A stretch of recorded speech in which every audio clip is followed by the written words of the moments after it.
여호수아서는 모세오경과 이후의 이스라엘 역사 부분을 연결하는 고리입니다.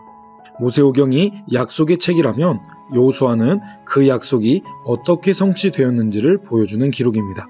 본문은 여호수아의 통솔 아래 이스라엘이 가나안을 정복하고 각 지파에게 토지를 분배한 역사 기록입니다. 그리고 하나님이 하신 과거의 약속과 그 약속을 지키신 하나님의 도움으로 가나안 땅을 얻게 되었음을 말합니다. 여호수아의 구조는 4가지로 구분합니다. 그것은 준비, 정복, 분배, 당부입니다. 1장에서 5장까지는 가나안 정복을 위한 준비 과정을, 6장에서 12장은 전쟁을 통한 가나안 정복의 과정을 기록합니다. 13장부터 22장은 가나안에 정착하고 정복한 토지를 분배하며 23장부터 24장은 여호수아의 마지막 당부입니다.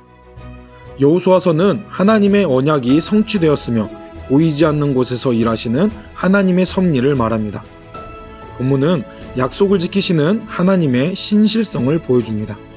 전능하신 하나님의 도우심으로 가나안을 점령하게 되는데 그 과정에서 군사적인 힘보다 하나님을 믿고 순종해야 승리할 수 있음을 여호수아서는 말합니다. 가나안 정복은 단순히 국가 간의 침략 전쟁이 아닌 하나님의 전쟁이었습니다. 여호와의 군대 장관이 나온 것도 이 전쟁이 하나님이 주도하시는 전쟁임을 나타내는 사건입니다. 가나안을 정복할 때 이스라엘은 그들을 진멸해야 했습니다. 하나님은 왜 가나안을 모조리 해렘하라고 명령하셨을까요?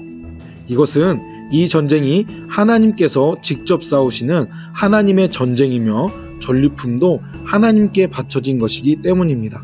하나님께서 가나안을 해렘하라고 하신 이유는 가나안 족속의 문화가 도덕적으로도 성적으로도 타락한 문화였기 때문입니다.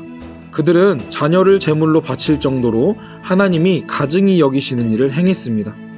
따라서 가나안 정복은 그들의 범죄함에 대한 하나님의 심판이자 이스라엘이 가나안 족속에 물들지 않게 하기 위한 방법이었습니다.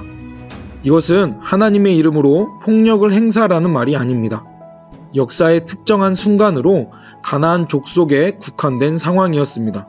이것은 인간의 악에 대한 하나님의 공의를 행하심을 보여주는 특수한 이야기인 것입니다. 그리고 여호수아서는 가나안 족속이라 해도 하나님께 순종하는 자들은 하나님께 돌아올 수 있음을 말합니다. 여리고의 라합과 기브온 족속의 경우가 그렇습니다. 모세는 이스라엘이 가나안 땅에 들어갔을 때 그리심산과 에발산에 서서 하나님께 맹세할 것을 명령했습니다. 그 명령에 순종하여 여호수아는 여리고와 아이를 정복한 이후 모세의 명령을 준행했습니다. 정복이 완료되고 이스라엘은 각 지파로 땅을 분배받습니다. 요단강을 건너기 전에 이미 르우벤, 갓, 므낫세 반 지파는 땅을 분배받았고 이제는 요단 서쪽 땅을 나머지 지파에게 분배합니다. 갈렙은 85세의 나이이지만 헤브론을 정복하여 믿음의 승리를 삶으로 보여주었습니다. 레위 지파에 대한 성읍 분배를 끝으로 땅의 분배가 마무리되고 요단 동쪽 땅을 받은 세 지파는 자기 땅으로 돌아갑니다.